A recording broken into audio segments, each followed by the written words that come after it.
Hello મિત્રો, સ્વાગત છે તમારું જયશ્રીસ કિચનમાં। તો આજે આપણે ગુજરાતી સ્ટાઇલ ઊંધિયું બનાવવાના છીએ।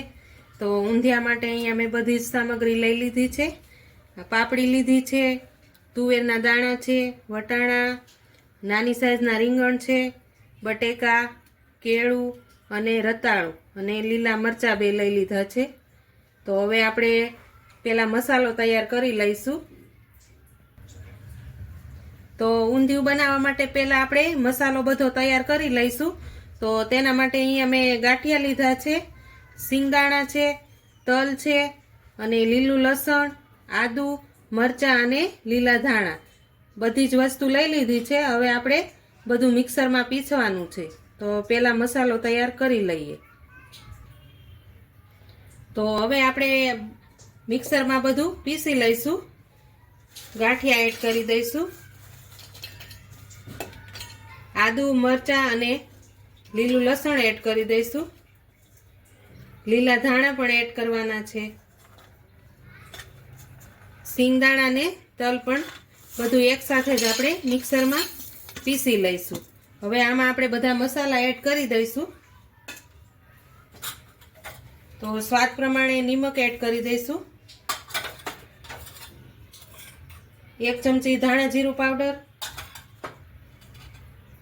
1 ચમચી લાલ મરચું પાવડર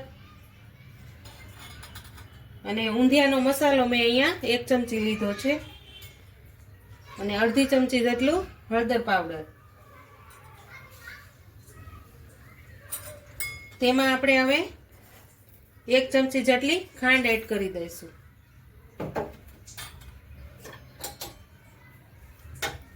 અડધા લીંબુનો રસ એડ કરી દઈશું। તો હવે આપણે તેને બધું જ પીસી લઈશું। તો આપણો મસાલો બધો મિક્સરમાં પીસાઈને સરસ થઈ ગયો છે। હવે આપણે તેને કાઢી લઈશું। તો હવે આપણે મુઠિયાનો બધી સામગ્રી લઈ લેશું। તો ઊંધિયામાં મુઠિયા વગર તો ચાલે નહીં, એટલે આપણે મુઠિયામાં મેથીની ભાજી છે અને ભાખરીનો કરકરો લોટ લઈ લીધો છે, ચણાનો લોટ 3 ચમચી લીધો છે અને સફેદ તલ છે અને અડધી ચમચી અજમો છે। હવે તેને આપણે મિક્સ કરી લઈશું। આ રીતે બધું જ આપણે મિક્સ કરી લઈશું। હવે આમાં આપણે બધા જ મસાલા એડ કરી દઈશું, સ્વાદ પ્રમાણે નિમક, અડધી ચમચી ધાણા જીરું,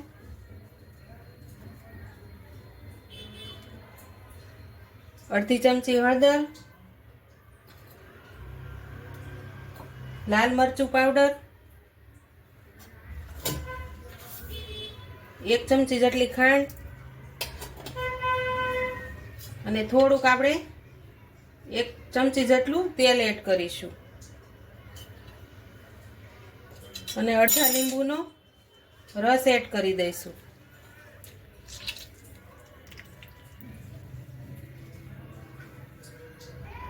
તો આપણે થોડા સોડા ખાવાના એડ કરી દઈશું। તો હવે બધો જ મસાલો મિક્સ કરી લઈશું। આપણે આમાં જરૂર પડે એટલું જ પાણી એડ કરવાનું છે। મીડિયમ લોટ રાખવાનો છે, ઢીલો ન થઈ જાય તેનું ખાસ ધ્યાન રાખવાનું। આ રીતે આપણે બધો જ લોટને મિક્સ કરી લઈશું। તો આપણો હવે મુઠિયાનો લોટ સરસ બંધાઈ ગયો છે। હવે તેને આપણે નાની નાની ગોળી વાળી લઈશું। આ રીતે ગોળી નાની જ રાખવાની છે, કારણ કે સોડા એડ કર્યા છે એટલે થોડીક ફૂલશે તળશું એટલે। તો આ રીતે આપણે બધી જ ગોળીને એક સરખી વાળી લઈશું। આ રીતે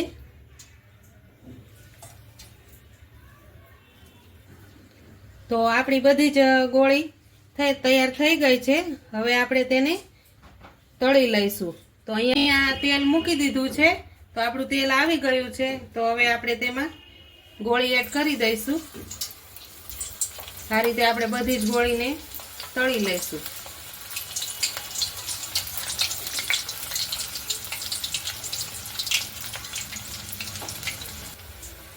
તો આપણે આ ગોટી બધી સરસ તળાઈને રેડી થઈ ગઈ છે. તો હવે આપણે તેને કાઢી લઈશું.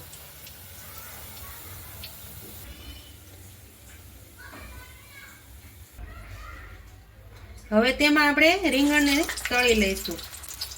આ રીતે આપણે થોડાક તળી લેવાના છે.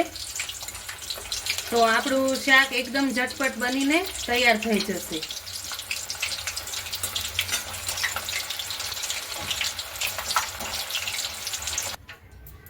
તો હવે આપણે તેમાં બટેકા તળી લઈશું. બટેકા તળાતા 4 થી 5 મિનિટ જેવું થશે. સેજ બ્રાઉન કલરના થાય ત્યાં સુધી આપણે તેને તળી લઈશું. તો આપણે રીંગણ, બટેકા, રતાળું બધું જ તળી લીધું છે. હવે આપણે રીંગણમાં અને બટાકામાં બધો જ જે મસાલો કર્યો હતો તે આપણે આ મસાલો બધો ભરી લઈશું તેમાં. તો આ રીતે આપણે રીંગણ લઈ લીધું છે. હવે તેમાં આપણે મસાલો ભરી લઈશું. આ રીતે આપણે બધા જ રીંગણમાં ભરી લઈશું. અને બટેકા છે તેમાં પણ આપણે કાપા કરીને રાખ્યા છે, તેમાં પણ આપણે મસાલો બધો જ ભરી લઈશું.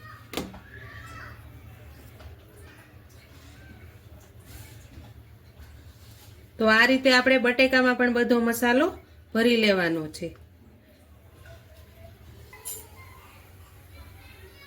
તો આપણે કુકર મૂકી દીધું છે. હવે તેમાં મેં મોટા 2 ચમચા જેટલું તેલ એડ કર્યું છે. જે આપણે મુઠિયાને તળ્યું હતું એ તેલ લઈ લીધું છે. હવે આપણું તેલ આવી ગયું છે. તે એમાં અડધી ચમચી જેટલા અજમો એડ કરી દઈશ. અજમો એડ કરીને આપણે જે આ બધા પાપડીને તે લીધું હતું તે આપણે બધું જ એડ કરી દઈશું.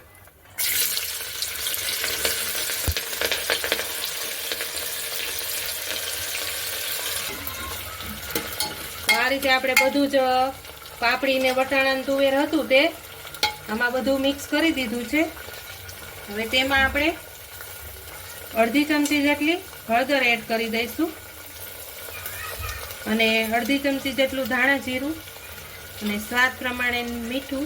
કારણ કે બધા જ મસાલામાં નિમક એડ કર્યું છે એટલે આમાં આપણે જરૂર પૂરતી જ એડ કરવાનું છે. તો હવે બધા જ સારી રીતે મિક્સ કરી લઈશું. તો થોડુંક વાર સતળાય ત્યાં સુધી સાતળવા દઈશું. તો હવે તેમાં આપણે થોડુંક લીલું લસણ એડ કરી દઈશું. જો લીલું લસણ ન ખાતા હોય તો તમે સ્કીપ પણ કરી શકો છો. અને હવે આપણે તેને હલાવી લઈશું. તો હવે તેમાં આપણે મસાલાનું જે આપણે આ મસાલો ભર્યો હતો તે મસાલો આપણે થોડો એડ કરી દઈશું. જે આ મસાલો બનાવેલો છે આ રીતે બધો જ મસાલો એડ કરી દઈશું. હવે તેની ઉપર આપણે જે આ બધા જ શાક લીધા છે બટેકા,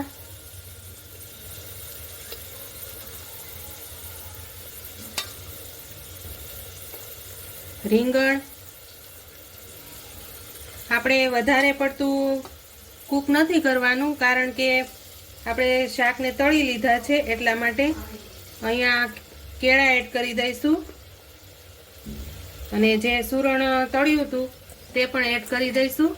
તો એમાં આપણે થોડુંક પાણી એડ કરી દઈશું. બહુ ઝાઝું પાણી એડ નથી કરવાનું, 2 જ વિસલ કરવાની છે એટલા માટે. તો અહીંયા હવે આપણે કુકરનું ઢાંકણ ઢાંકી દઈશું.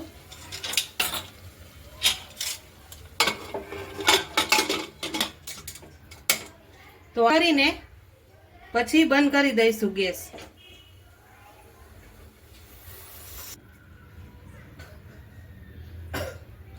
તો આપણું 2 વિસલ કરીને આ રીતે શાક ચડી ગયું છે એકદમ સરસ. હવે આપણે વઘાર કરી લઈશું. તો આપણે અહીંયા તેલ મૂકી દીધું છે. તો આપણું તેલ આવી ગયું છે. અહીંયા મેં હવે હું આમાં થોડું જીરું એડ કરી દઈશ, તમાલપત્ર, એક સૂકું લાલ મરચું અને તજ અને લવિંગ એડ કરી દઈશું. સારી રીતે સતળાઈ જાય એટલે આપણે તેમાં જે મસાલો બનાવ્યો હતો તેમાં એડ કરી દઈશું. આ રીતે સરસ મિક્સ કરી લઈશું. હવે તેમાં આપણે ટમેટાની ગ્રેવી જે કરી છે તે એડ કરી દઈશું.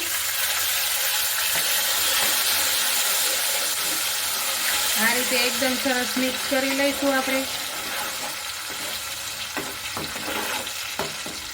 તો હવે તેમાં આપણે થોડાક મસાલા એડ કરી લઈશું. સ્વાદ પ્રમાણે મીઠું અને આમાં આપણે ઊંધિયાનો મસાલો એડ કરવાનો છે, અડધી ચમચી જેટલો, અને લાલ મરચું પાવડર, અડધી ચમચી જેટલી હળદર. હવે તેને આપણે સારી રીતે મિક્સ કરી લઈશું. આ રીતે મિક્સ કરીને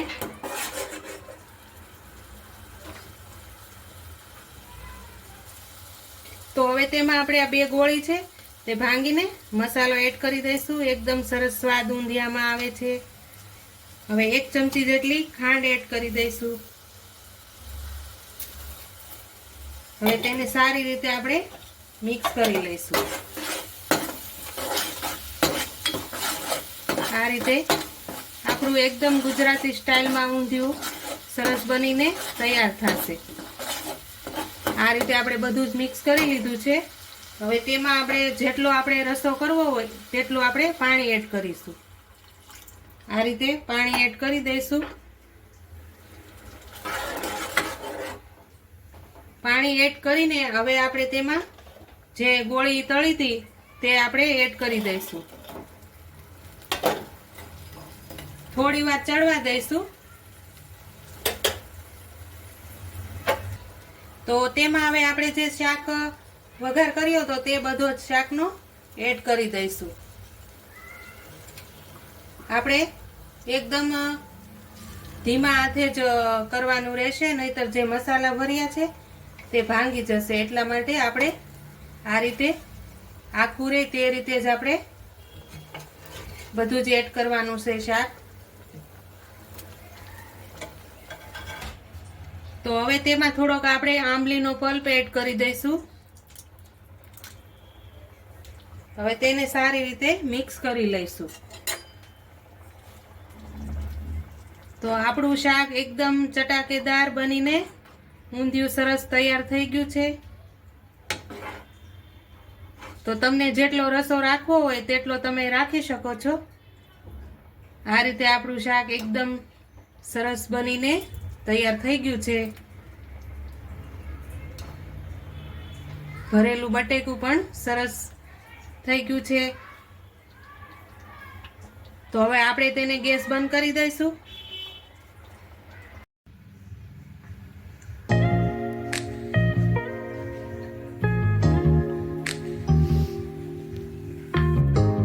તો તૈયાર છે આપણું એકદમ ગુજરાતી સ્ટાઇલમાં ઊંધિયું.